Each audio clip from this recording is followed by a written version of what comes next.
그리고 당대표 경선에 나올 때는 대통령과의 관계는 나는 이제 청산했다라는 정도의 결정이 그렇게 하는 거죠. 지금 있었을까요? 그렇게 해석이 되죠. 그러면 더 불행한 그러니까. 상황이죠. 그래서 우리 그렇더라도 좀 우리가 아니면 좋겠네요. 우려하는 거예요. 그래서 네. 이게 뭐 어느 정도 봉합될 수 있는 여지가 조금이라도 있으면은 네. 봉합하시라 이렇게 국민들이 요구할 텐데 그게 아니라 야 이거 완전히 루비콘강 건넜는데 그러면은 우리나라가 불행해지지 않느냐 이래서 걱정하는 거거든요. 그래서 제가 이제 최고위원 후보인데요. 저기 네, 그러니까 최고위원 후보. 이 중요한 순간에 어떻게 하실 겁니까? 이게 이제 당 대표가 그 누가 되더라도 지금 당은 굉장히 어려운 상황, 갈라질 수밖에 없는 그런 측면이 있는데 여기에 만약에 이른바 러닝메이트라는 분들이 최고위원까지 하면 이게 갈등을 더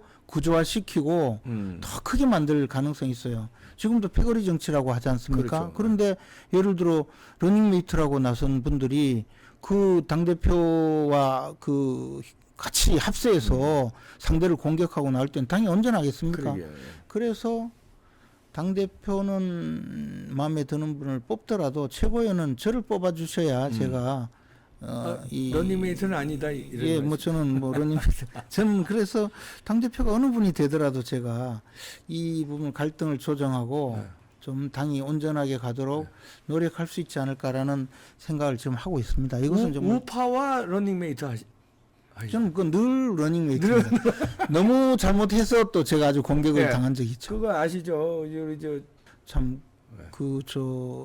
제가 외면할 수 없는 분인데도 제가 정치 생활 20년 동안에 한 번도 만나뵌 적이 없어요. 연락도 안 드리고 그러다가 3.1절 집회 때 그때 이제 처음으로 소개를 받고 가서 첫 번째 만났고 그리고 그 자리에서 교회 예배 보러 한번 가겠다고 약속해서 또 한 번 갔다가 그냥 이제 공격을 당하셨죠. 다시는 만나뵐 수 없는 사이가 돼버렸는데. 그래도 만나셔야죠. 아니 이제는 제가 잘못한 게 뭐 있습니까? 김재현 최고가. 저도 시험에 들게 하지 마십시오. 저는. 아니 잘못한 게 저도 뭐 살아야 됩니다.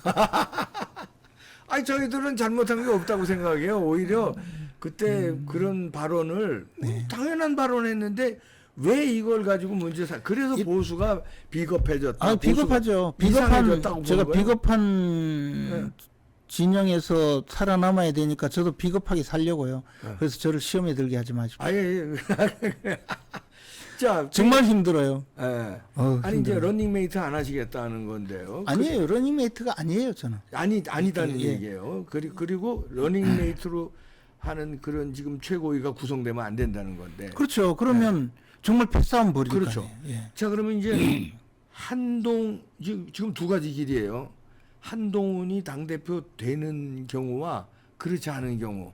그러니까 가정을 하면은 워낙 그 예지력이 뛰어나시니까 한동훈이 당대표가 이럼에도 불구하고 보수가 이렇게 찢어 발겨졌는데 당대표가 된다. 그러면 어떤 상황이 벌어지겠습니까? 이때 조심해야 돼요. 제가 왜냐하면요.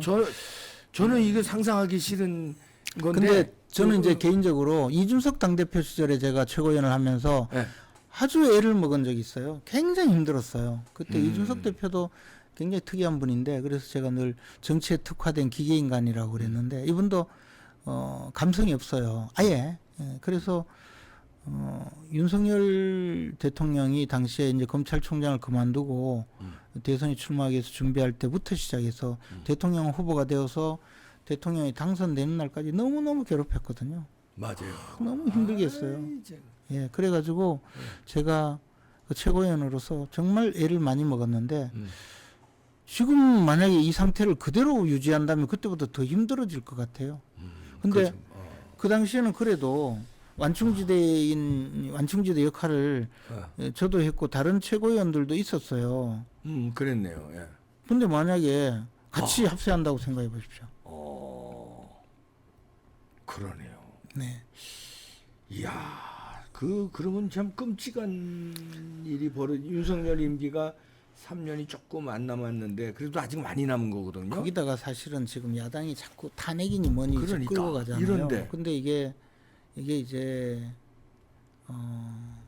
우리로서는 사실 탄핵은 이제 옳든 그르든 설사 윤석열 대통령이라고 모든 걸 다 잘할 수는 없죠. 네. 저는 뭐 윤 대통령 잘못하는 거 분명히 있다고 봅니다. 근데 윤 대통령은 제일 큰 업적이 뭐냐? 이재명에게 정권이 넘어가지 않도록 막은 거. 그것만 해도 뭐 예, 큰 업적이에요. 일단 밥값은 하셨어요. 네. 근데 그러면 이재명뿐만 아니라 민주당의 정권이 넘어가지 않도록 일단 그 우파 진영이 기력을 회복할 때까지 정말 우리가 지켜가야 된다는 생각이죠. 네. 그런데 민주당이 단순히 하루아침에 탄핵하자고 하지 않아요. 지금은 탄핵을 이제 일상화하고 있거든요. 일상화죠. 그리고 탄핵이라는 것이 막상 시작됐을 때도 그 후폭풍을 줄이기 위해서 지금 뭐 검사 탄핵, 방통위원장 탄핵, 탄핵 청문회 탄핵 하다 보면요 사람들이 탄핵 그냥 뭐 쉽게 하는 거구나. 그 탄핵 주장하다 안 돼도 또는 탄핵이 되더라도 또 실패하더라도 뭐 그냥 그러려니 할 때까지 저렇게 끌고 갈 거거든요. 네. 근데 여기서 우리가 제대로 싸워주지 않는다면 이 국민들이 그냥 정말 말씀드린 대로 일상화된다는 거죠. 나는 이때 제대로 싸워주고 맞서주고 해야 되는데 과연 그게 어느 정도 가능할지 저는 그런 면에서도 약간은 좀 걱정스러워요. 걱정 약간이 아니라 저희들은 많이 걱정해요. 저는 뭐 많이 걱정해요. 지금 그래 동조하면 또 제가 잘못될 수가 있기 때문에. 조심 많이 하시네. 당한 예가 많아서. 그러면 저는 뭐 하도 당해서. 그러면 지금 이제 이렇게 또 예측을 할 수 있어요. 1차 투표에서 네. 결론이 안 나고 그럼 네. 이제 결선 투표 가잖아요. 네. 그러면 이제 한동훈이 과반을 못 얻었을 적에 그럼 원희룡과 나경원, 윤상현이 예. 이제 합쳐서 한동훈을 꺾을 수 있느냐? 근데 대체로 네. 뭐 이거는 그냥 그냥 뭐 과학적으로 말씀드리자면 과거의 사례를 보면 1차 투표에서 1등이 40%를 훌쩍 넘어가서 1등을 했을 때는 설사 나머지 후보들이 결집해도 결선 투표에서 잘 못 이겨요. 근데 40%대에서 이 저 플러스 마이너스 1%. 요 정도라면 이게 해볼 만하다는 것이 통상적인 이 저 선거 과정이거든요. 근데 이번에 보면 제가 현장에서 이래 느끼는 것이 당초에는 저는 한동훈 후보에 대해서 굉장히 그냥 중립적이었어요. 아무런 감정이 없었어요. 네. 좋고 싫고도 없고 그냥 그러나 보다. 그런데 시간이 지나서 유권자들인 지지자들이나 당원들 만나면 극명하게 이제 달라지고 있어요. 네. 좋아하는 사람들은 완전히 그 지지자가 되어서 팬덤이 뭐 엄청납니다. 예, 결집력이. 그리고 개딸 같아요. 예, 반대하는 분들은 또 지금 그러니까, 그렇게 격렬하고. 되고 있어요. 그럼 이게 이 결선 투표가도 이게 교차 투표가 이루어지지 않을 가능성이 있고 그대로 갈 가능성이 있지 않을까. 지금 이게 이제 세대결이 되는 거죠. 저는 이게 두려워요. 그냥 우리 당이 이렇게 두동강 난 적이 없거든요. 네, 맞아요. 그래서 이게 상황이 좀 아주 나쁜 상태로 가고 있고 어느 정도로 어떻게 갈지는 잘 모르겠어요.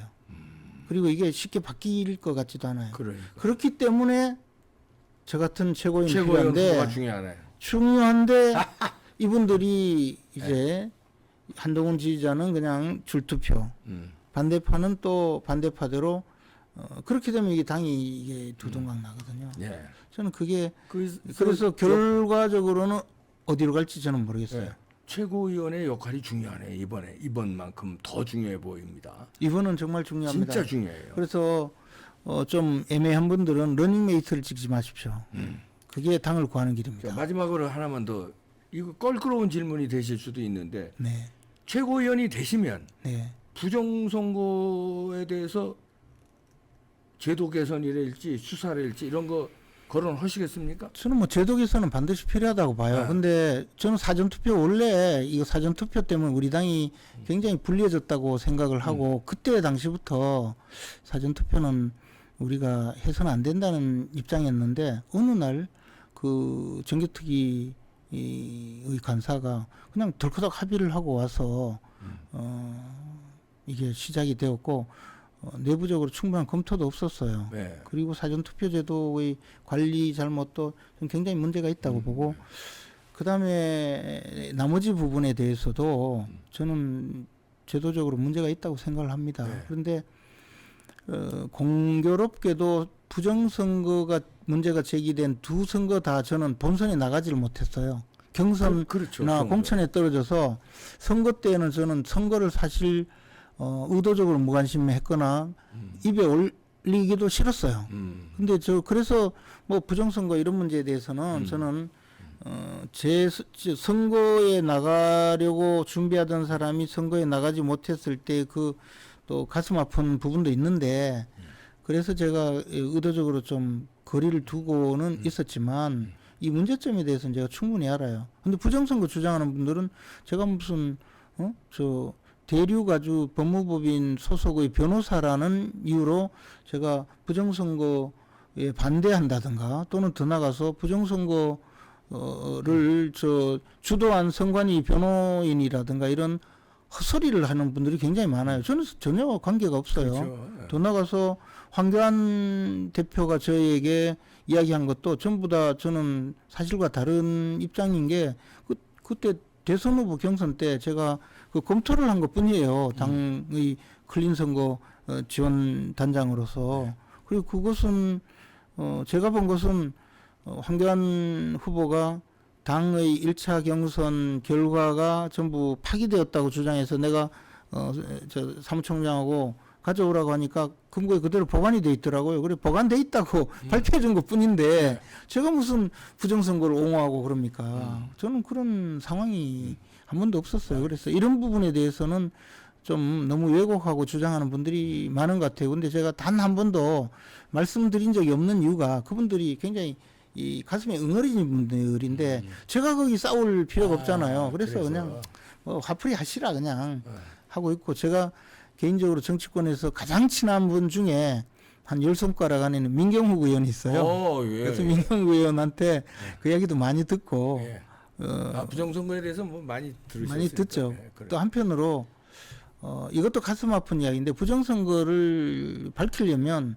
재검표를 해서 확실히 드러내지 않는 한은 이게 이 사법적으로 입증하기 어려워요. 근데 재검표하려면 이 검표 비용을 개인이 내야 되잖아요. 그게 너무나 막대해서 못하고 있는 거거든요. 그런 것도 제도로 좀 바꿔야 되지 않겠습니까? 의심이 있고 국민들이 제기를 하고 이제 고발장이 들어가고 그러면 재검표 할 수 있도록 해야지. 그 돈 내고 하라. 이게 의혹이 있어서 고발을 근데 시켰는데 이게 이제 저 소송의 경우에 기본적으로 주장하는 사람이 비용 부담을 하게 하지 않으면 이게 남발이 되니까 남발보다 사법부가 견디질 못하죠 그 비용을. 그래서 이제 추구하고 있는데 예를 들어 저 좌파들이 좋아하는 특별법을 만들어서 하는 방법이 있을 수는 있죠. 근데 법 만드는데 지금은 뭐 우리 당이 그렇게 결정할 수 있는 사안은 아니죠.